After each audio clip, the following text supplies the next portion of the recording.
नमस्कार दोस्तों, हम सुनीता मौर्य अपने वीडियो में आप सबका बहुत बहुत स्वागत करी थी। आज एक बहुत ही सुंदर सो विवाह गीत लेके आई हूँ और आप लोग को जैसा भी लगे कमेंट में अवश्य बताइएगा।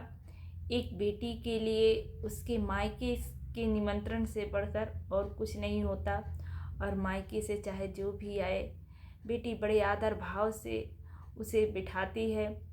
बहरहाल ससुराल के लोगों को भी, लेकिन मायके से अगर कोई आता है तो बेटी को और ही अच्छा लगता है क्योंकि वो उसके मायके से आए हैं। तो आप लोग सुनिएगा और गीत जैसा भी लगे कमेंट में अवश्य बताइएगा।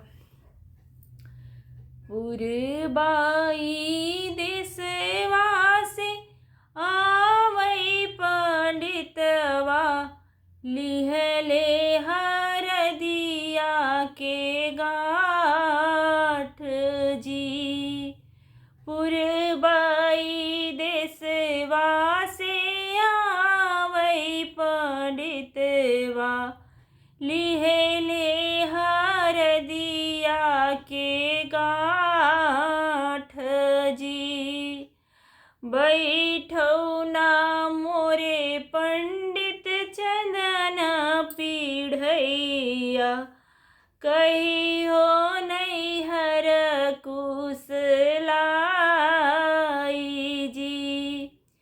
बैठौ ना मोरे पंडित चंदन पीढ़ैया, कहियो नैहर कुशलाई जी। तोहरे ने नैहर बेटी क्षेम कुशलिया, तोहरे ने भैया के बियाह जी।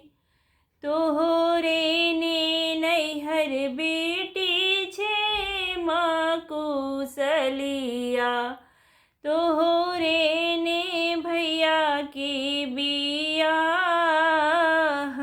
जी।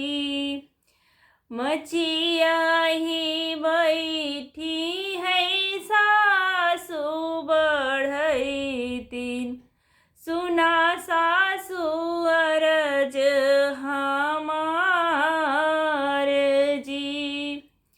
मचिया ही बैठी है सासु बढ़ैतीन, सुना सासु अरज हमार जी।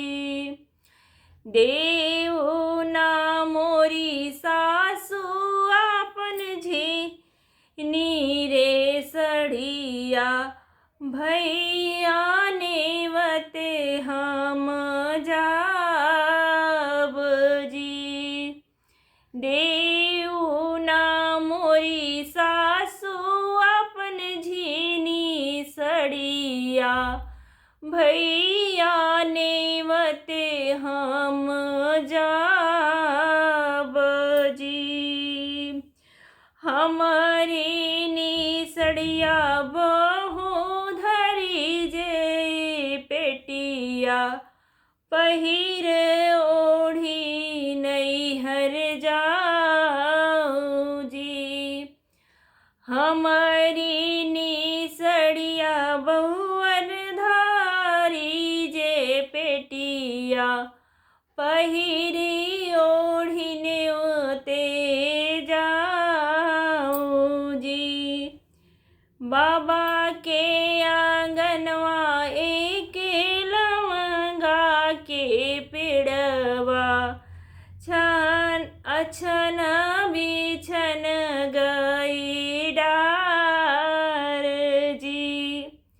बाबा के आंगनवा लवंगा के पेड़वा, अछन बिछन गई डार जी।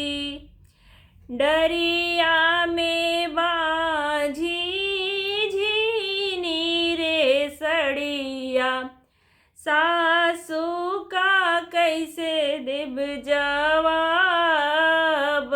जी। डरिया में बाझी झिनी सासू जवाब कैसे देव जी। काहे बेटी अनमान, काहे बेटी गुणमान, काहे बेटी जियरा उदास जी। काहे बेटी अनमान, काहे बेटी गुणमान, काहे बेटी जियरा उदास जी। अपनी नी बेटी के ऐसे मैं सजऊबई, जैसे गवना दे जाई जी। अपनी नी बेटी के हम ऐसे सजऊबई, जैसे गवना दे जाई जी। जी हाँ, साड़ी सासू माँ की थी और ऊपर से लौंग के पेड़ में फंस के फट भी गई। अब वो सोच रही हैं कि क्या जवाब दूंगी। तो देखिए, और अगर मायके से जो साड़ी मिल जाएगी, भाई शादी विवाह में जो विवाह के बाद जब गौना होता है बेटी को, तो ससुराल मायके वाले अच्छी साड़ी देते हैं। अब वही साड़ी हो सके तो अपनी सासू जी को दे दें, लेकिन आगे क्या होगा उसको भगवान ही जाने। लेकिन फिर भी आपको गीत अच्छा लगा हो तो आप लोग कमेंट अवश्य करिएगा। नमस्कार।